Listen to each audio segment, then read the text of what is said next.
Hello there, ladies and gentlemen, and welcome to our special live coverage on ALT24 News regarding escalated tensions in Ukraine.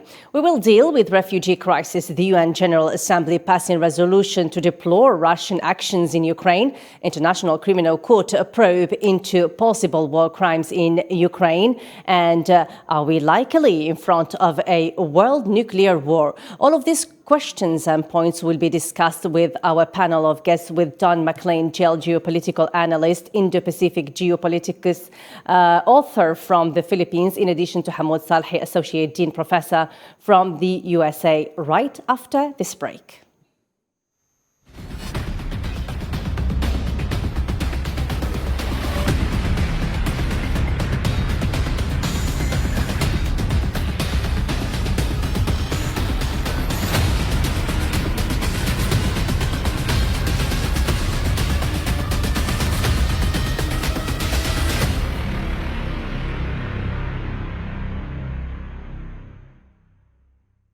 Well, before delving into our discussion with our panel of guests, we start with the latest updates of the 8th day of Russian military operation in Ukraine. Russian forces take to the Black Sea city of Kherson in southern Ukraine, a significant victory for Moscow after a string of military delays. Russian forces also surround Mariupol, where terrifying fighting is reported. Ukrainian media say several massive explosions have been heard in the capital, Kyiv, triggering air raid sirens amid fighting on the outskirts of the capital.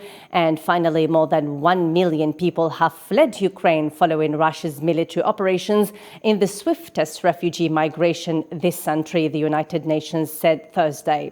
Well, I start with you, Don McLean. According to the statistics that I have just mentioned, why Ukrainian refugees are considered the fastest exodus of people ever? Thank you so much for having me here, and of course to be part of this distinguished panel to discuss an important issue. Now, the statistics that you have just shown shows a significant a massive exodus from Ukraine to neighboring countries in Europe.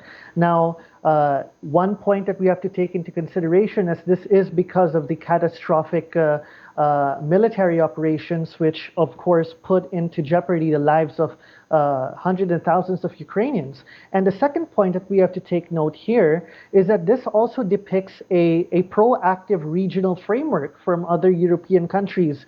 In fact, those countries that were once iffy and skeptical about refugees, they are now opening their doors to be able to have a proactive measure to mitigate the humanitarian crisis. And this, I believe, is also one of the points which allow the Ukrainians to look for safer, more secure haven to be able to sort of protect themselves and to mitigate the situation on a humanitarian level. Let me just read this piece of information before we move on. These are not the refugees we are used to. These people are Europeans. These people are intelligent. They are educated people. These are actually the words by Bulgarian President Roman Radev about Ukrainian refugees, quoted by the Associated Press, illustrate a discrepancy between the treatment of Ukrainian migrants and the thousands of African, Arab, Indian, and other migrant groups trying to flee Ukraine as well, and other parts where conflicts are, in these countries. Before I bring you into our discussion, Hamoud Salhi, let's have a closer look to these pictures that we have, or we can see on the screen, where we can see poor Kurdish island's fate, which is such a distressing picture that the world won't forget. And Ukrainian kids on the other side being held tight by Polish police forces on the border. Well, Hamoud, welcome to the show. Thanks for having me, Nadia. You're welcome. Why this sort of discrimination while the sufferance of Syrian, Kurdish, Afghan, Black refugees continues? EU states are here accused of discriminating against non-Ukrainian refugees. Do you agree with this? Yes, I do. And it's part of that management of what some call managing the humanitarian crisis in ways that would appeal to the Europeans, particularly focusing on the Ukrainians as people, as European, while undermining other people. This is for self-interest. Also to highlight the division that exists within Russia, or as Europeans looked at it, between Russians and Ukrainians. So the emphasis on the humanitarian, on these people leaving, is also underscore how this conflict is being looked. It's looked as an ethnic group going after another ethnic group, and that these two groups never coexisting together. When we look at other cases, in the case of Gaza, in the case of the Kurdish, the picture that you saw, we notice that it's always, they ignore the big picture, or there is so much emphasis on the objects rather than the human aspect of it. And it's again, there is that bias in the media that was constantly, and even in this case, you see, for example, reports talking about attacks on civilians, but yet you don't see the pictures. There is talk about children being attacked, but you don't see the pictures. And there so is, here you are referring to it as a media war as well. Of course. So that's really, that's where we are. So where the media is the one is appealing to what they think will work against the Russian President Putin by creating a picture that this involves just Ukrainian, and also focusing so much on the humanitarian issue, which we don't undermine, but it also indicates, when you look at other conflicts, a lot of bias there. When we report about the Palestinians, when they report about the Kurdish, it always has been about the other side. We don't see this. Just a small example, in one of the videos that we saw, we are told that the Russians have attacked a radio station. Well, when you see other report, in fact, the attack was not on the radio station. It was attack. What was attacked is a building next to it, and the shock wave caused that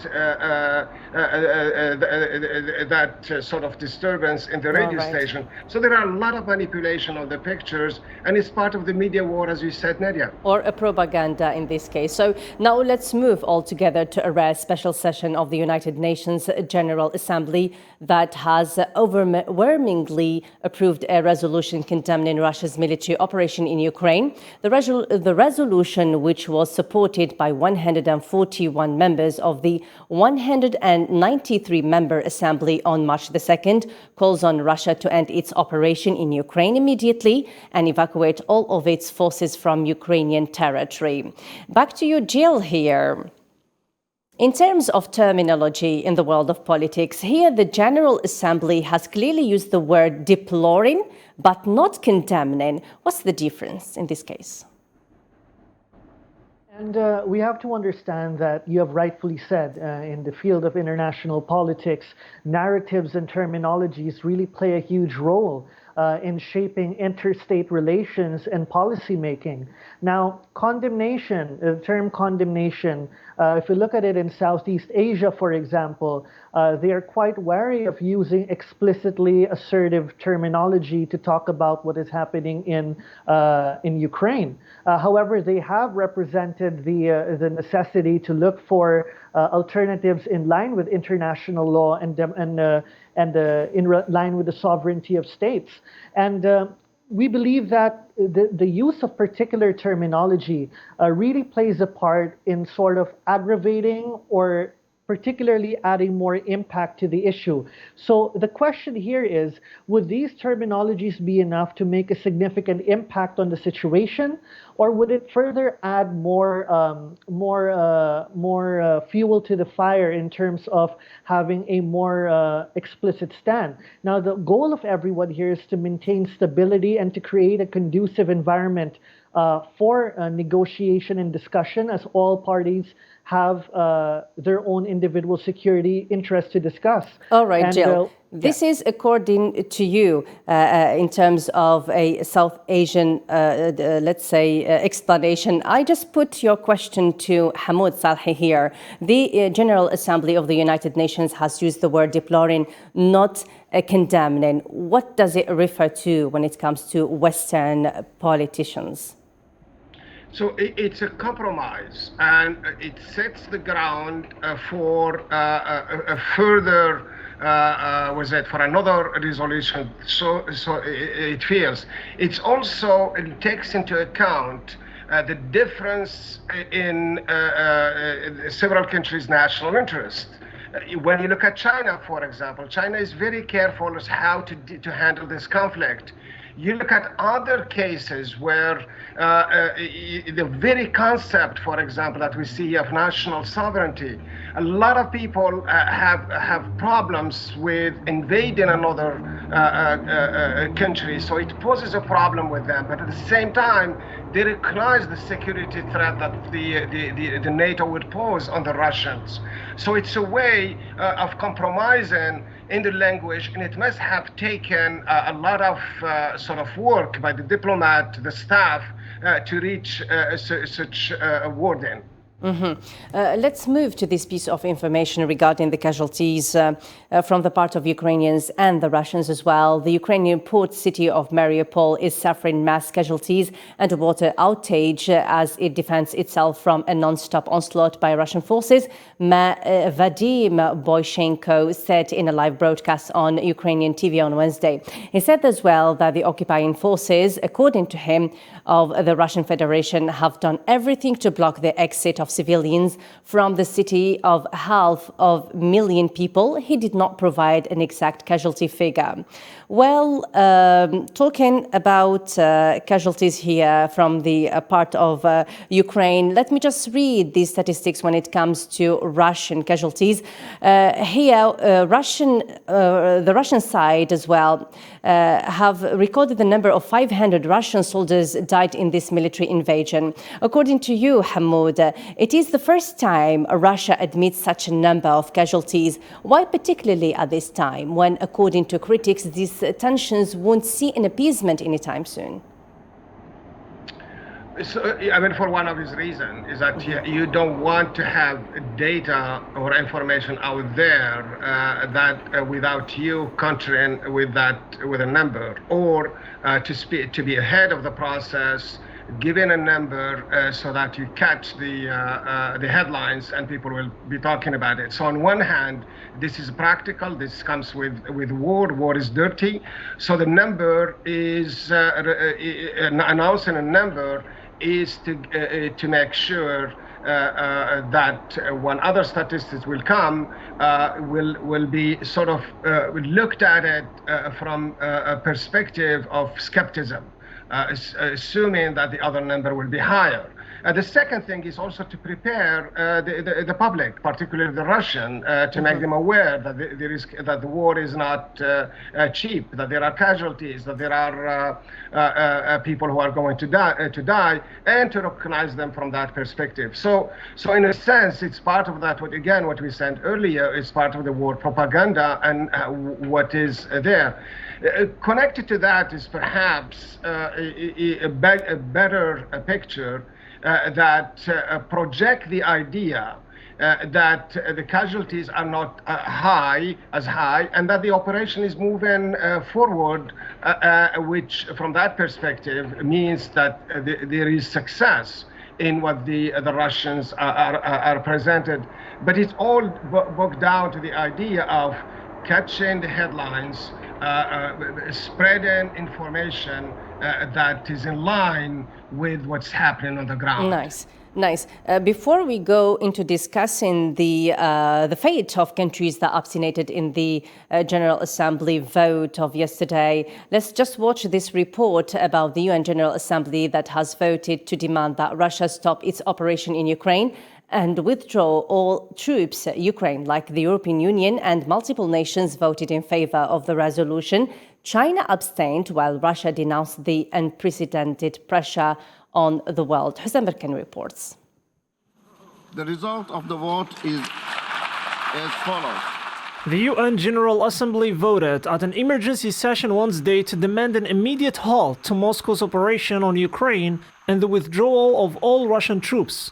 The vote on the resolution about Russia's operation in Ukraine was 141 to 5, with 35 abstentions, including China and India.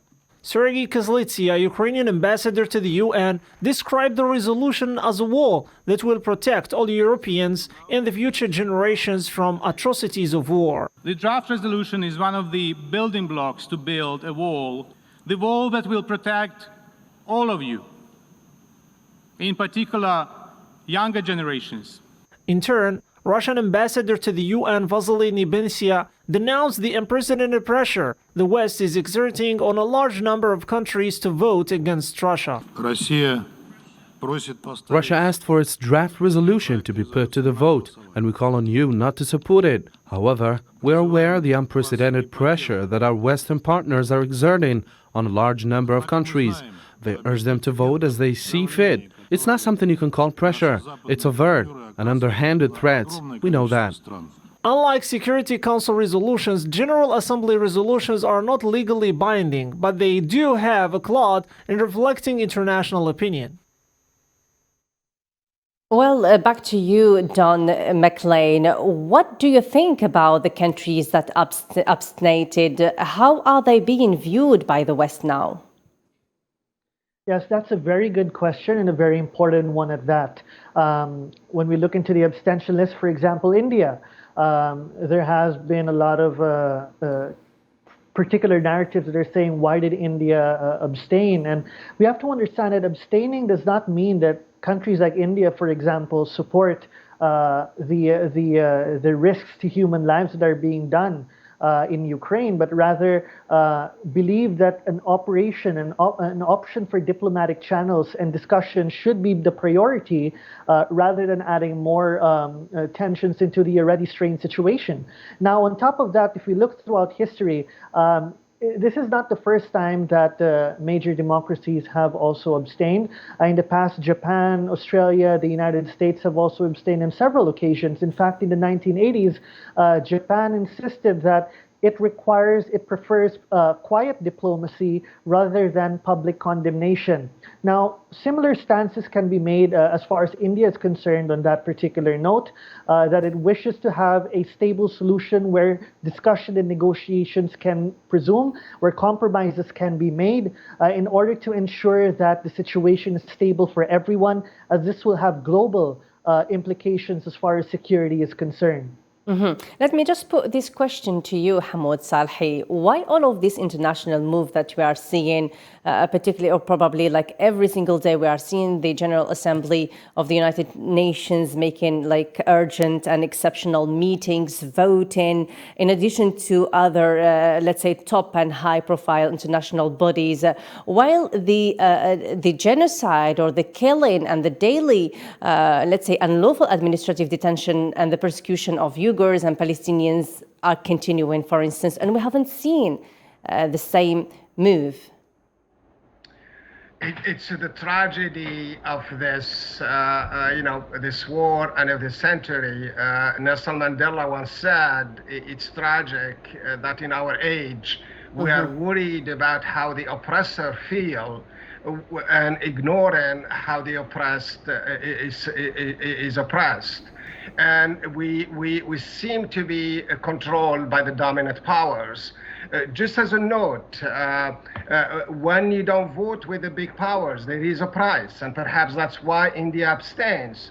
As you remember, back in 1990, when the United States led a coalition and put to a vote that the Security Council would support their invasion of Iraq, the Yemenis voted against it.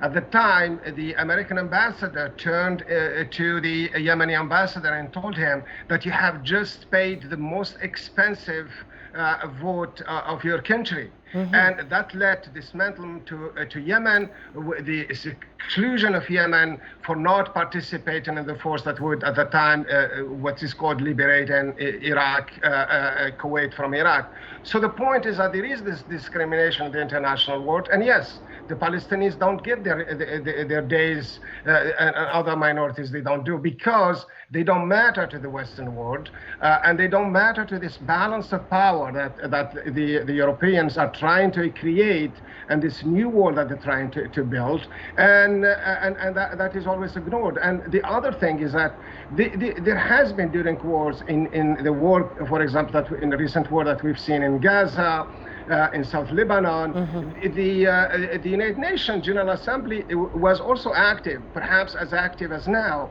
But the problem is how the resolutions are drafted. There is always that concern about the Israelis, how they feel. The Americans come in and boycotting or stopping any language that would be given the impression that Israel at fault. So this is part of what we are, and it's a tragedy of our world, that the life of certain people matters while others don't. I'm not suggesting or tolerating what's happening in Ukraine or ignoring it, but there has to be some kind of a balance for this war to be a better look, so that the Palestinians and other groups are not denied their rights. And we're not talking about what's happening in Africa, Ethiopia, what's happening these days and other parts. Nice. Protests in Russia continue against the military operation in Ukraine. Police in Russia's second biggest city, St. Petersburg, have arrested at least 350 anti-war protesters on Wednesday. Multiple videos show that the police arrested people holding anti-war and anti-nuclear signs while protesters cheered and applauded, and at least 7,615 people have been detained in anti-war protests in Russia since last Thursday, according to OVD information. Back to you, Jill. Well, Jill, after all, Russian civilians are continuing in their stance with the Ukrainian crisis. There is a margin of freedom, after all. Any comments regarding this? Yes, absolutely. And in fact, of course, the civilians definitely feel the impact of what is happening now, and they wish to avert it because it also affects their daily lives, their well-being, their welfare. We're talking about civilians from all sides, and in particular, even those that are protesting in Russia. So these are the effects of what particular sanctions have also done in terms of obstructing their daily lives, and they feel that this is, of course, something that would not be conducive or sustainable in the long term. So they would like to have a fast and effective solution to be able to ease the situation and for them to get back to their daily lives. Of course, the perception would be different from the government, as of course these could be signs for further instability and would cause more provocations from the international society, from the international system. So we're looking into a clash between the individual level of interest and, of course, the state level. And while there is this clash, it would be inevitable that conflicts within the state would be seen as well. As we can see, they are being caught, they're being detained, and all these things. So unfortunately, this is the realistic sense of what we are seeing based on the current situation in Ukraine. It also has an effect on individuals. All right. The prosecutor of International Criminal Court has said that he will immediately continue with an investigation into the potential war crimes in Ukraine dating back to 2013 when protests against a pro-Russian administration in Kiev erupted. Karim A. Khan, the ICC's chief prosecutor, announced late Wednesday that the inquiry had begun after 39 countries, including Canada and France, petitioned the court to open an investigation. Back to you, Hamoud. What are your comments on what I have just read? So it's very, very interesting that we are initiating an investigation. Sort of look into the cases now. But what we need to look for is this is an investigation, and the way the international law is written in this case, the court or the investigation has to prove that there is a direct link to the decision maker, that somehow somebody up there with the Russian government, the military or so, made that call, make that order. So you have to have that. The second thing is they have to look at whether the crimes committed are of a nature that would be perceived as crimes against humanity. And the third part, which is very, very important, and that's what we see all this warning, that they consider whether there were efforts at warning the civilians, that the intent was not to target the civilians. And so warnings like the Russian, what they are doing, they are telling people to leave, that the civilians, that they are that you see empty building, you don't see any civilians there. That is part of that idea that you are conducting a war according to the principle of international law. The Israelis are very, very good at this, by sending messages in cell phones to people in the areas that they would target, telling them you have to leave in 10 or 15 minutes or 1 hour or so. That message is not designed because they love the Palestinians, or in this case because you are worried about the civilian, is a preemptive measure. So when you have an investigation like this, you have proof that you done all your part. It's very, very interesting how to watch how this investigation is moving. I'm surprised that it's come very, very soon, that we are not sort of, and there has to be some kind of evidence that the prosecutor found warrant proceeding with an investigation while the war is continuing. Proceeding into an investigation, Jill here, what sort of crimes that may amount to genocide in the case of Russia and in general?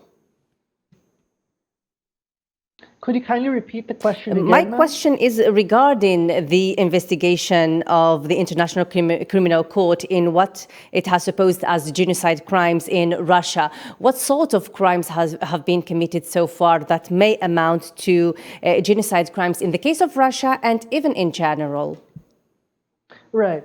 So if we talk about crimes of genocide, for that matter, history has shown us that a number of countries, in fact, up to this day, the concept of genocide is still pretty much used because of the impact and security concerns brought by particular governments on particular groups of people. Now, of course, there have been issues with the use of vacuum bombs, for example, which is, necessarily against particular protocol. And of course, if we talk about the rule of genocide, then, there's a contention here because if we see from the previous speeches or statements from Russia, they believe Ukrainians and Russians to be one.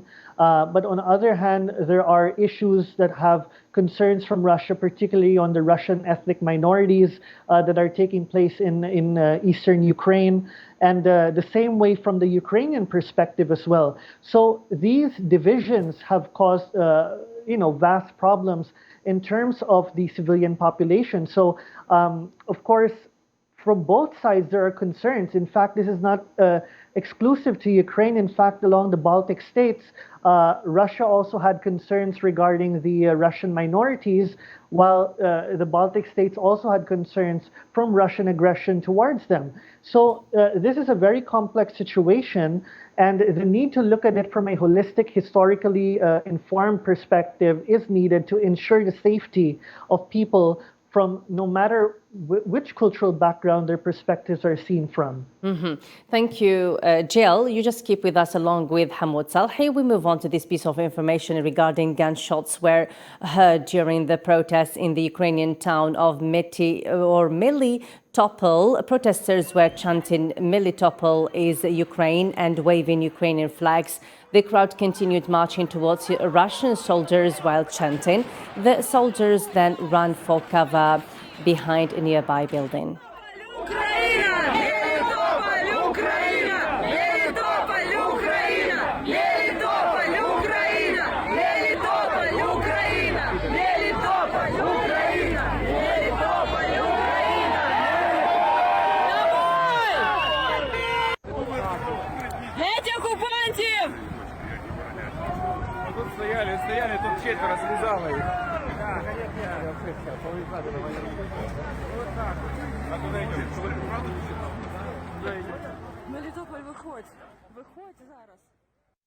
Well, back to you, Hamoud. The crowds were chanting, Melitopol is Ukraine. How significant is it for Ukrainians and Russians as well? Very true. There is, that's what this war is all about. One identity reminded the other that, I exist. And the Ukrainian are very much, it's their country. They believe it's part of their identity, and they're pushing for that. And that's what rallied them. That's what makes them sort of fight for their own country. The city in itself is very important to the Russians. It's very strategic. It's close to the river Azov. It's also close to the Black Sea. And it also has major highways that link to the European. So from a strategic perspective, it has a lot of values to the Russians. And that's why the people are chanting. And in addition to fighting for their city, they are also making sure that the world understand that the significance of the city, strategically speaking, and they don't want the Russians to take it over. Mm-hmm. Now, jailed Russian opposition leader Alexei Navalny has urged his compatriots to hold daily protests against the invasion of Ukraine in a lengthy thread posted to his verified Twitter account. Well, back to you. Back to you, Jill.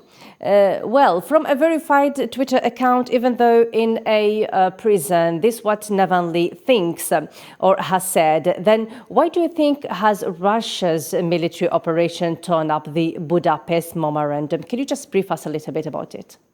Right. So the memorandum really offers security guarantees and recognition for countries, particularly Ukraine. This is also in line with their participation in the Nuclear Non-Proliferation Treaty. So on top of that, it really requires a particular level of, in fact, recognition that Ukraine is a sovereign state and to provide security guarantees on that matter. However, what we are seeing here is really something that is not in line with the provisions of the memorandum as far as recognition and providing security is concerned. And this is something that is seen to be a move that provokes agreed upon norms and regulations and capacity building measures, and that really will shake the stability of European security architecture. And what Russia has done really is to question that level of recognition. As I have mentioned earlier, the recognition of Ukraine has been a pricky subject even for Russia post-1990s. And we can see that, of course, the situation that is happening in Ukraine is not something that has occurred due to recent geopolitical shifts, but has been taking place since the 90s. And, in fact, top strategists from the West, from Dr. Kissinger to Dr. Mearsheimer, they have enunciated the potential dangers of paving a particular path. And in fact, they have enunciated the possibility of having instability in Ukraine, which may spill over further. So this really comes in conflict with the provisions of the memorandum. And what the opposition is doing now is to illustrate that, a different side of a Russian position, that it wishes to inform the international community that there are sides in Russia that still want to adhere to this. And unfortunately, what is happening now is deeply rooted, and thus I always make sure to go beyond a simplistic observation, and the formulation for the solution must be based on rational and a historically inclined and informed perspective. Mm-hmm. Thank you, Jill. The head of American diplomacy, Antony Blinken, announces during a press briefing that he will travel in the coming days to Poland, Moldova and the Baltic states to reaffirm Washington's support for Ukraine. The Secretary of State will first stop in Brussels for meetings with his counterparts from the European Union and NATO countries to discuss the global response to Russia's military operations in Ukraine. Blinken denounces Russian President Vladimir Putin's provocative rhetoric about nuclear weapons, the height of irresponsibility, according to him. Well, back to you, Hamoud. What is the purpose of this visit, according to you? I think this is part of reaching some kind of political solution to the conflict. There is a very interesting development with the foreign minister, Russian foreign minister, stating that they are open to talks or discussions. That is an indication that we are heading perhaps in that direction. The other thing, there is also a discussion with the Ukraine government or representative or the president that also is ongoing. What the United States wants is to give assurances to their allies, particularly in the Baltic states, that that they are on their side, and then they believe they could be their supporters in that sense. At the same time, it's also rallies forces, rallies the NATO forces and other neighboring countries to Russia to ensure that any agreement, be it political or military or strategic, it will take into account the interest of these countries. Just as we have seen throughout this conflict, there was discussion, private discussion that we have not, that we come to see now the result of them.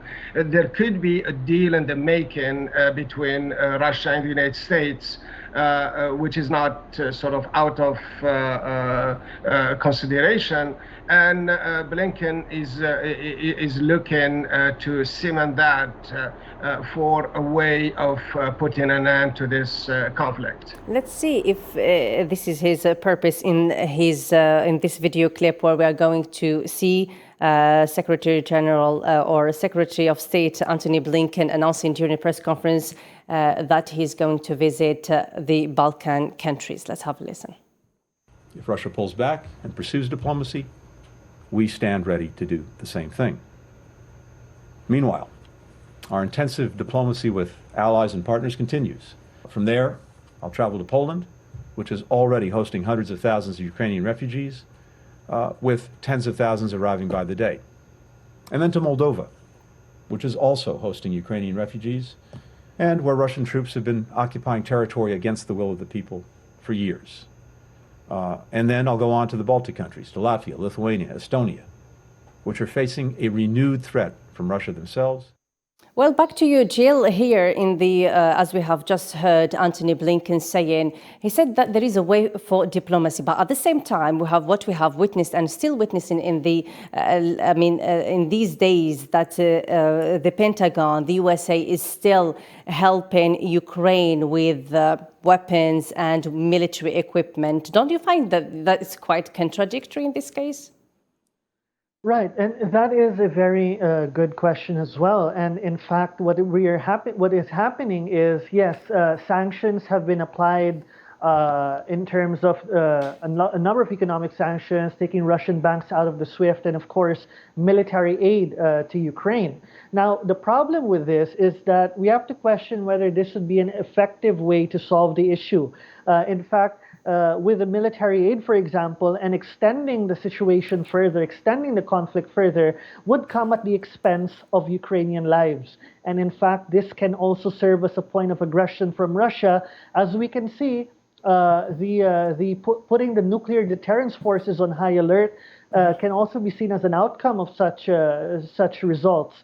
And this is something that we have to give apt attention to, is that in our vision to solve the conflict, are we in fact making a significant impact, or are we prolonging the situation at the expense of lives? Mm-hmm. We might answer these questions in our upcoming let's say, love coverage. And now we have to move on, as we might be running out of time. In an exclusive interview with Al Jazeera, the Russian Foreign Minister Sergei Lavrov said that the question of sovereignty over Crimea is not for discussion, as it is part of Russia. Lavrov said the Russian conditions for the settlement by recognizing the republics of Lugansk and Donetsk from their administrative borders and determining the future of the border with Ukraine according to parameters that must be agreed upon so that they do not allow the presence of any weapons that threaten Russia's security. Let's have a listen.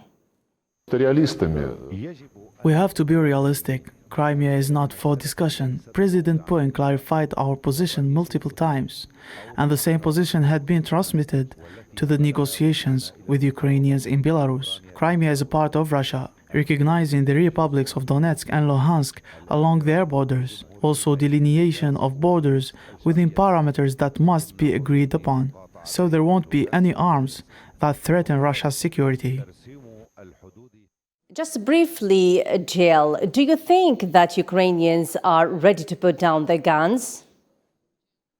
Well, of course, given what we have just, what I have just mentioned and with your question, the efforts to cheer them on to fight back and to stand against Russia may be a difficult issue in terms of putting the weapons down. But fortunately, talks have been underway, and I think this is the best way forward.